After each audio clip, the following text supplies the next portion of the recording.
사보하겠습니다. 한국당의 황교안이 제대로 맛이 갔습니다.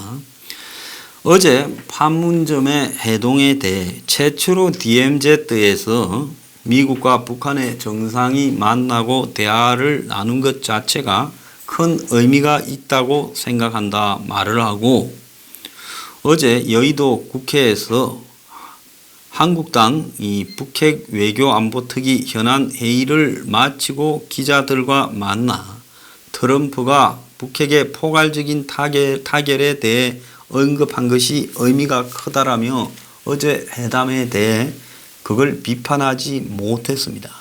오늘도 한교안은 국회에서 열린 한국당 최고위원회에서 스스로 안보 국방을 챙기지 않는다면 북한의 통미 전술과 미국의 자국 우선주의 사이에 심각한 위기에 직면할 수 있다며 이렇게 지금 밝혔습니다. 즉 문이 미북 회담에 참석 못해 아쉬워 북한 설득이 우선이다. 이렇게 말했습니다.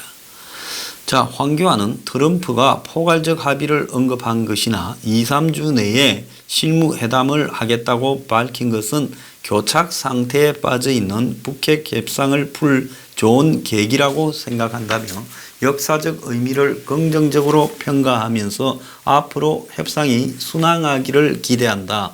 이렇게 말을 하고, 북핵 폐기라는 본질적 목표를 이루어가기까지 많은 난관이 기다리는 것도 사실이라며 북한이 영변 핵시설을 고집하며 살라미 전술을 펼치고 있어 실무 회담이 열려도 실질적 진전을 이루기 어려운 상황이다. 이렇게 말을 하며 문재인이 진정한 중재자 역할을 하려면 북한의 태도를 바꾸도록 설득하는 것이 우선돼야 된다. 어제 트럼프의 발언을 보면 북한의 탄도미사일에 대한 언급이 없었고 직접 피해자인 우리나라의 안전에 대해서도 형식적인 의지조차 표명하지 않는 등 철저히 자국 안보에 집중하고 있음을 확인할 수 있다. 그러면서 우리의 원칙을 확고하게 세우고 한미 간의 간격을 좁히는 것이 북핵 폐기를 위한 길이다라고 말을 했습니다. 자, 그리고 일본이 강제징용 배상 판결에 대해 보복 조치를 취하겠다라고는 일본의 입장을 내놓은 데 대해서 일본의 태도는 비판받아 마땅하지만 우리 외교 문제를 심각하게 염려하지 않을 수 없다. 이렇게 말을 했는데요. 황교안은 왜 말을 매번 제대로 하지 못하고 이쪽 저쪽에 얼렁뚱땅 걸쳐서 말을 하는가? 저는 정말로 의아스럽습니다. 문이 북미 회담에 참석하지 못해 대단히 아쉬워요. 문이 참가했으면 어떻게 됐겠습니까? 문이 겉으로 들어가고 싶어 했는데 안 가기 망정이지 문이 들어갔더라면 또 문재인의 모든 생색을 다 줬을 거 아닙니까? 그런데 어떻게 문이 들어가지 못해서 아쉽다 말을 하고 어제는 또 그런 미팅 자체가 지금 북핵 문제 해결에 좋은 계기가 될 거라는 투에 말을 할 수가 있나요? 자, 황교안이 가끔씩 이야기하는 걸 보면 아무 생각 없이 막 이야기한다라는 이런 생각을 이렇게 금할 수가 없습니다. 어떻게 어제도 칭송을 대부분 하고 자빠졌고 오늘은 어제보다는 약간 바뀌었습니다만은 결국은 비핵화 회담을 통해 북한의 비핵화가 이루어질 거라는 부분에 대한 확신을 본인도 하고 있는 듯이 말을 하고 문재인이 어제 끼어들지 못해서 아쉽다고 말을 하고 있습니다. 이 청와대 대변인 같은 소리를 하고 자빠졌어요. 자, 황교안은 본인이 뭐 어떻게 말하든 간에 지금 이 본인의 또 아들 문제를 가지고 또 좌파들 대리인이 고발을 한 것 같습니다. 그래서 검찰이 또 그것까지도 황교안에 대해서 조사를 한다는 거예요.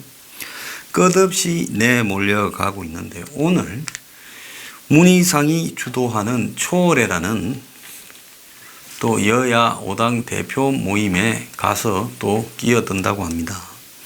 그래서 지금 한국당은 지금 문재인의 대북평화 사기 시효를 부인도 하지 못하고 자, 트럼프나 폼페오나 펜서조차도 자기를 만나주지 못해서 미국 가지도 못하는데 어제 벌어졌던 한국의 국가 안보 이익에는 명백하게 위해가 되는 저 모임에 대해서조차도 제대로 비판을 하지 못하는 꼬락서니를 연출하고 있습니다.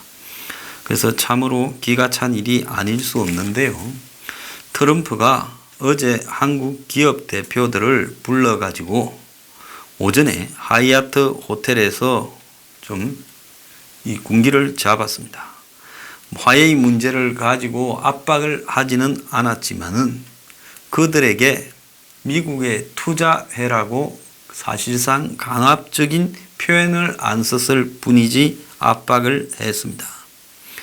자, 어제 한국에 내놓으라 하는 재벌 총수들을 불러다가 철저하게 비즈니스맨으로서 면모를 보이면서 자, 롯데그룹 신동기는 3조 5천억을 루이지애나에 투자했다고 불러서 세워서 칭찬까지 하고 또 옆 테이블에 있는 이재용, 정의선 등을 차례대로 일어서게 한 뒤 미국에 투자를 많이 한 훌륭한 기업인이라고 했습니다. 특히 5월에 미국에 투자했다고 백악관까지 가서 트럼프가 칭찬해준 신동빈에 대해서는 너무너무 훌륭한 일을 했는데 제 옆에서 함께 말씀을 하셔야 될 것 같아 하고 기념사진 촬영할 때는 행사 끝나고 자기 옆에 세우기도 했습니다.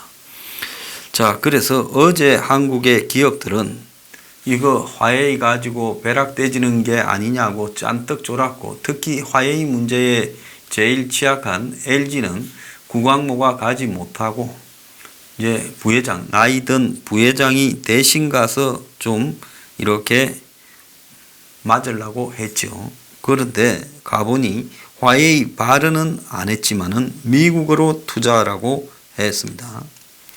이날 행사를 지켜본 재계 인사는 국내에서는 기업인을 죄인 취급하는데 트럼프는 자국에 투자한 외국 기업가들에게 대해 훌륭한 사람, 천재라면서 투자를 갖다가 유치를 압박하는 차이점을 보였다 했는데요. 근데 이날 행사에서 갔던 기업인들은 20분간 트럼프 연설만 들었고 트럼프와 만나서도 미국 투자와 관련돼 정작 하고 싶은 이야기나 물어보고 싶은 이야기를 할 바른 기회를 얻지 못했고요.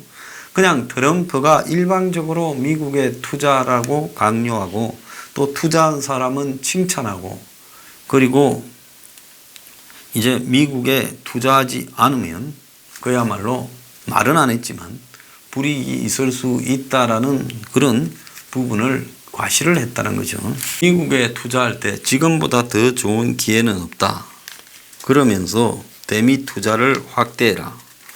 자, 지금 미국 경제가 좋고 실업률이 최저다라면서 반복해서 미국에 투자하라고 이야기를 했다는 겁니다. 특히 어제 CJ 신세계, SPC 농심 같은 한국의 식품 유통 기업들을 대거 초청해서 모두 미국에 진출했거나 투자가 진행 중인 업체들인데 이들을 격려하며 투자를 독려했다고 합니다. 자, 한국의 입장에서는 꼴 사납지요. 저 꼴 좀 사납습니다. 한국에도 기업체가 없고 일자리가 사라지고 있는데요. 미국에 투자해라고 압박하고 그러면 미국하고 이런저런 사연으로 엮여 있고 또 무역 보복 등을 걱정해야 되는 대기업으로서는 미국에 지금 공장을 옮기는 부분을 다들 심각하게 고려하지 않을 수 없을 거다라고 보여집니다. 그런데 미국에는 유리한 이런 입장들이 또 다른 측면에서 봤을 때 한국에는 우리나라 기업들이 한국을 떠나라는 부분입니다. 그러면 한국의 기업들이 한국을 떠나서 제조업들이 미국으로 옮기는 부분을 한국 한복판에 와서 요구하고 있는 미국 대통령을 바라보면서 이것들도 또 친미적 관점에서 이해해야 되는가. 씁쓸하기 거지없었고요. 이런 행사들은 한국 정부와 미국 정부 대 정부로 하는 행사에서 미국 대통령이 한국 정부 관련자가 있고 그 앞에서 한국 기업인들을 불러다가 투자 유치 프로모션 정도는 할 수 있지만은 아침 일찍부터 한국 기업인들을 그냥 트럼프와 이방카가 있는 데서 트럼프 숙소로 불러서 거기에서 트럼프가 내려와서 너네들 미국 투자라고 이야기를 하고 한국 정부는 그들을 다 내몰고 그냥 뒷전에 서 있는 모습을 보며 지금 우리가 정작 제조업을 한국 내에 이렇게 활성화하고 그리고 투자를 유치하고 고용을 정대하고 해야 될 건데 지금 미국의 투자라고 한국만 해도 일자리가 없어서 죽을 지경인데 이러는 모습을 지켜보는 국민된 입장에서의 시각이 편치 않다라는 겁니다. 일본의 아베와 지금 G20에서 8초간 악수하고 끝났다라는 그 문재인 관계 우려가 심의됐습니다. 그런데 일본이 한국의 반도체 부품에 대해 사실상 금수 조치를 내렸습니다. 일본의 경제 산업성은 한국과 신뢰가 깨져서 한국의 유기발광 다이오드의 핵심인 PR 같은 부품에 대해 지금 수출을 사실상 금수하는 이런 발표를 했습니다. 한국의 SUHD TV 같은 이 고화질 TV에 들어가고 스마트폰, 반도체 등에 들어가는 핵심적인 물질들을 일본이 수출하는데 금지 조치를 했습니다. 그래서 그것은 리지스트라고 불리는 품목과 에칭가스 등 총 3개 품목을 개별 수출 허가 품목으로 이렇게 지정하면서 이 한국에 대해서 수출을 하려면 그때그때 정부의 허가를 받아라 이런 이야기입니다. 그래서 한국에 대해서 이런 품목의 수출을 제외하기 위한 절차를 일본이 오늘부터 밟아간다는 겁니다. 자, 사실상으로 이것은 수출을 허가하지 않겠다라는 금수 조치가 될 거라고 지금 예상이 되고 있는데요. 자, 이런 세 가지 품목 중에서 리지스트라고 부르는 품목과 에칭가스의 경우 전 세계 수출 시장에서 일본이 차지하는 비중이 90%이기 때문에 한국 업계에는 이걸 수입하지 못하면 한국의 지금 스마트폰이나 이 고급 TV의 디스플레이에 치명적인 문제가 생길 수 있습니다. 아마 일본이 이런 품목을 면밀히 조사했다가 이제 G20도 끝났어. 행사도 끝났습니다. 만약에 행사하기 전에 자기 나라에 올 손님한테 이런다면 좀 문제가 되겠지요. 그러니까 행사가 끝날 때까지 기다렸다가 일본이 전격적으로 지금 수출 금수 조치를 한 겁니다. 그래서 한일 간의 신뢰관계가 현저하게 손상됐다고 하지 않을 수 없는 상황에서 수출 관리가 곤란해졌기 때문에 특히 한국과의 수출 관리를 둘러싸고 부적절한 사안이 발생했기 때문에 이 신뢰관계 붕괴에 따라서 한국에 대해 이런 징용 재판에 대한 보복 조치를 취한다는 것을 일본 정부 발표에서 별로 배제하지도 않고 노골적으로 밝히고 있습니다. 자, 그동안에 일본 정부는 한국의 일제 징용에 대한 배상 문제로 압류된 일본 기업들의 자산이 매각되면 즉 실질적 피해가 발생하면 대항 조치를 취하겠다고 예고했는데 자산 매각 전에 일본이 기습적으로 선도적인 조치를 취했습니다. 이것은 7월 21일 날 있을 일본 선거 등을 의식한 조치로도 볼 수 있는데요. 일본 국민들 사이에는 작년 10월 30일 한국 대법원이 징용과 관련된 일본의 대기업들의 국내 한국 내 자산을 동결한 부분에 대해 한국 정부가 그 이후 일본 정부에 외교적으로 이 문제를 풀어가자라는 8개월 동안의 요청을 무시하며 일본의 굴욕을 안겼다 이렇게 평가하고 있습니다. 그래서 일본의 대다수가 지금 보수화되고 있는데 보수층 국민들의 감정을 잘 알고 있는 아베 총리가 G20 회의 폐막 직후 기습적으로 이런 조치를 발표했다고 분석이 나오고요. 국내적으로는 반항 감정을 선거에 활용하면서 대외적으로는 대항 조치가 아니다라는 식으로 피해 가려고 이런 선택을 했다고 지금 이야기가 나오고 있습니다. 물론 일본 정부가 아주 속이 좁게 지금 이런 조치를 취했다고 저는 보고 있는데요. 문제는 한국 정부가 일본을 막다른 골목으로 몰아넣고 있다는 겁니다. 무방끼리 해야 될 일이 있고 해서는 안 될 일이 있음에도 불구하고 한국 정권이 이런 식으로 일본을 몰아넣고 또 의도적으로 일본에 지금 이런 협상을 하자라는 요구들을 거부해온 결과 일본이 이런 부분을 지금 칼을 빼들어서 한번 해보자. 그러면 한국도 마찬가지로 일본에 대한 수출을 규제하는 보복을 취할 수 있는데요. 문제는 뭔가 하면 부품 소재 분야에서 일본이 워낙 기술이 뛰어나서 한국이 주로 일본에서 그걸 사쓰지 일본이 한국에 사쓰는 부분, 한국 아니면 대체가 불가능한 부분은 별로 없다라는 것이 지금 문제의 핵심입니다. 자, 그런데 한국서 열린 일본 채용 박람회가 얼마 전에 있었습니다. 삼성동 코엑스에서 일본 기업 채용 박람회가 한국에 열렸는데요. 정장 차림에 대졸 구직자들이 바글바글 했다고 합니다. 인문대 졸업한 사람들은 요즘 취업이 하늘의 별 따기인데 취업난이 극심한 한국 대신 호황으로 구인난을 겪고 있다는 일본 쪽 취업문을 집중적으로 두들기려는 젊은 사람들이 이 채용 박람회에 몰렸다는 겁니다.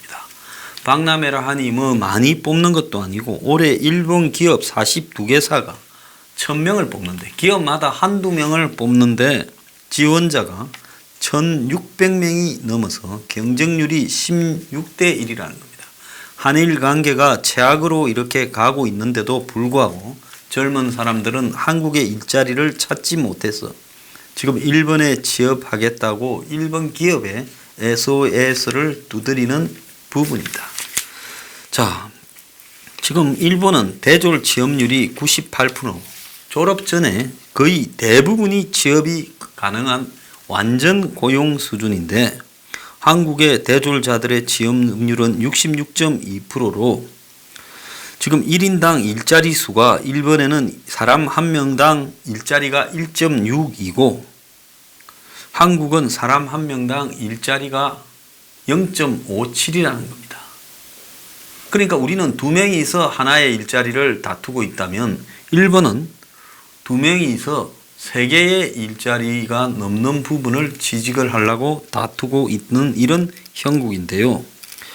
자, 그런데 이런 것들도 지금 지자체들은 구직자의 아우성에 일본 기업 채용 박람회를 하려고 전부 난린데 반일 반한 감정이 쌍방에 커지다 보니 한국 구직자도 일본 기업도 다 부담을 느끼는 양상이 되고 있습니다. 지금 굳이 일본하고의 관계를 제기하지 않았던 징용 문제를 끌고 나와서 이제 경제까지도 영향을 미치는 이 정권의 의도가 뭔지 정말 참으로 궁금합니다. 자, 이 정권의 합동조사단이 북한 어선 기순과 관련해서 허위 은폐는 없다고 이렇게 결론을 내려고 지금 하고 있다는 겁니다. 한국당은 목선 기순 축소 은폐 거짓 발표 지시 윗선을 반드시 밝혀야 된다. 청와대죠.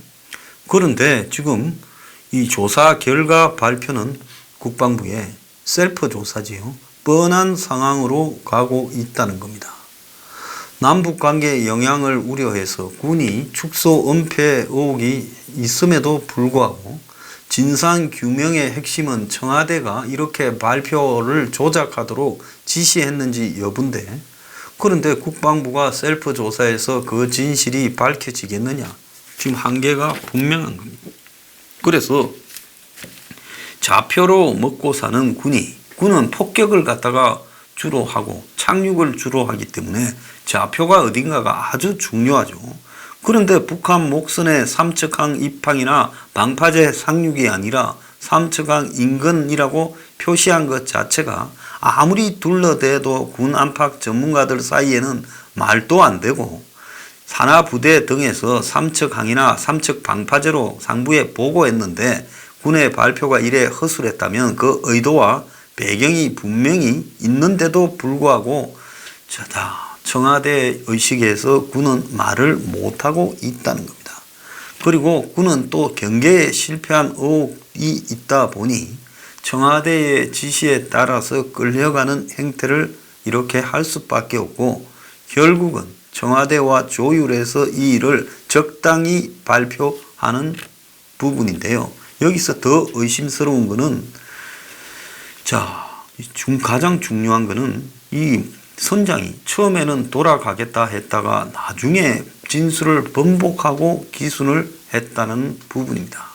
그래서 국정조사 일정이 정해져야 되는데 지금 이 문제에 있어도 지금 정부는 버티기 위해 이 국정조사를 하지 않으려고 지금 보고 있습니다. 노무현 시절에 김성규 국정원장이 1심의 사건을 가지고 수사를 좀 확대해야 된다 하니까 그 국정원장 옷을 뺏겼지요. 그래서 일정한 가이드라인으로 이렇게 그 사건이 확대되면 결국은 이 1심의 간첩단 사건이 청와대 참모들까지 얽혀 있다라는 부분이 됐을 때, 그리고 그들 중에 상당수가 이제 국회에 입성까지 한 상황에서 결국은 청와대 참모들 중에 상당수가 얽혀 있고, 그러다 보니 청와대 참모들이 수사를 원하지 않았습니다. 근데 그때 청와대 참모들이 이제 배지를 달고 국회를 들어왔는데요. 지금 이번에 그와 유사한 사건이 속초항에서 나타난 이상한 어선 기순입니다. 그런데 이 사건의 수사를 청와대가 나서서 지금 틀어막고 또 그걸 강압적으로 지금 조사되지 않도록 군을 압박하고, 그래서 진실을 호도하려고 하고 있습니다.